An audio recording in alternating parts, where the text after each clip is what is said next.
Horror cinema expect చేస్తే నాకు ఒక థ్రిల్లర్ సినిమా చూపించారు.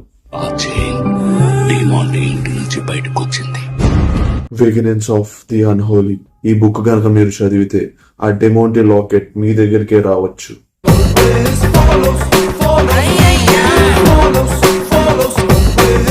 లేకపోతే మీరే ఆ డెమోంటే కోటకి పోవచ్చు.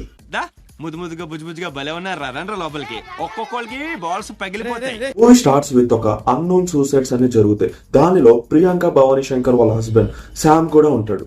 పార్ట్ 1 క్లైమాక్స్ లో చనిపోయిన శ్రీని క్యారెక్టర్ ఈ పార్ట్ కి ఇంటర్లింక్ భలే చేశారు. ఇంతకీ శ్రీని బతికే ఉన్నాడా పోయాడా?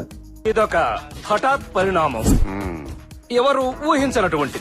ఆ లాకెట్ ని డెస్ట్రాయ్ చేశారా లేదా?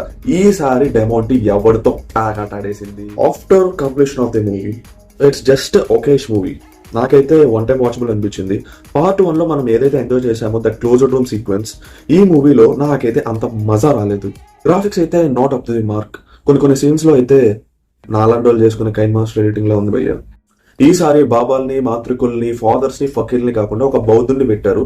It's was a nice experience and nice interesting line. ఆ బ్యాక్గ్రౌండ్ మ్యూజిక్ ఏంటి భయ్యా అంత గోలగా ఉంది. నేను చూసిన థియేటర్ ఎలా ఉందా లేదు మీకు అలానే అనిపించిందా? కామెంట్ చేయండి.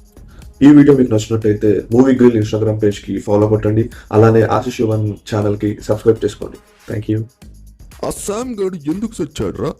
ఆ బ్రిటిష్ వాడు ఎవడ్రా? అసలు ఆ లైబ్రరీ గాడు ఎవడ్రా? వడ్డీ అమ్మ మళ్ళీ థర్డ్ పార్ట్.